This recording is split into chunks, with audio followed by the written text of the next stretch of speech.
एक इंसान कैसे अपने ही परिवार को ऐसा मार सकता है। इस केस सिर्फ अमेरिका को नहीं बल्कि पूरा दुनिया को एक बार हिला रखा है। आज हम देखने वाले Chris Watts family murder case के बारे में। क्रिस वॉच अपने प्रेग्नेंट वाइफ और 2 बच्चे के साथ जी रहे हैं। बाहर देखने में ये परिवार बहुत अच्छी और प्यारी दिखती है, लेकिन अंदर सच कोई और ही था।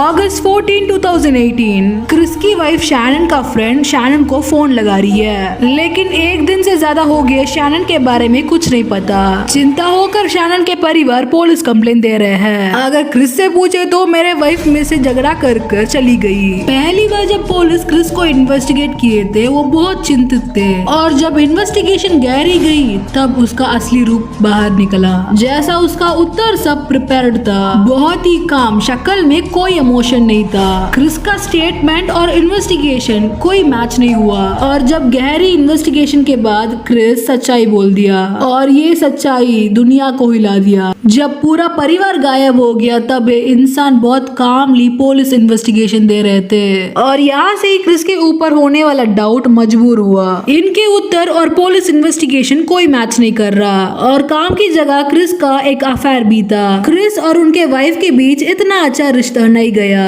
इन्वेस्टिगेशन में आधा उत्तर बोलकर पकड़ा गया। मेरी वाइफ को मैं मार डाला क्योंकि वो मेरे 2 बच्चों को मारा, और लाई डिटेक्टर टेस्ट में साबित हो गया कि ये झूठ बोल रहा है, और वो गहरी इन्वेस्टिगेशन में सच बोलने लगा। शैनन को क्रिस के अफेयर के बारे में पता चल गया। मैं मेरे 2 बच्चों को लेकर जा रही हूँ, मेरे पास मत आना। ये शब्दों क्रिस को ट्रिगर कर दिया, और जब शैनन कॉन्शियस थी उसको गला दबाकर मार दिया। वो 2 मासूम बच्चे बेला और क्रिस्टी को क्या हुआ? उनकी माँ की मृत्यु के बाद 45 मिनट्स ट्रैवल कर उसका काम वाले जहाँ लेकर जा रहा है। 3 साल क्रिस्टी को नाक और मुंह बंद कर ही मार डाल रहा है, लेकिन बेला को वहाँ क्या हो रहा पता चल गया और खुद को बचाने के लिए भागा, और वो छोटी बच्ची अपने बाप से नहीं भाग पाया। क्रिस्टी को कैसा मारा वैसे ही वो 4 साल बेला को भी मार डाला। शैनन को पहला वो अकेला क्रूड ऑयल टैंक में डाल रहा है, और बेला और क्रिस्टी दोनों को दूसरा एक क्रूड ऑयल में डाल रहा है। इसका मानना है कि क्रूड ऑयल में बॉडी डुबाया तो एविडेंस सब मिटा जाएगा, लेकिन ऐसा नहीं हुआ। ये सब उनकी अफेयर के साथ एक नए जीवन के लिए किया था, लेकिन इस इंसान को अपने आखिरी दिन तक जेल में ही बिताना होगा। जेल में अकेला होकर पागली हो गया। मुझे कोई पीछा कर रहा है, एटलीस्ट मुझे मेंटल असाइलम तो भेज लो, मैं यहाँ अकेला नहीं रह सकती हूँ। लेकिन इसको मौज का भी नहीं मिलने वाला।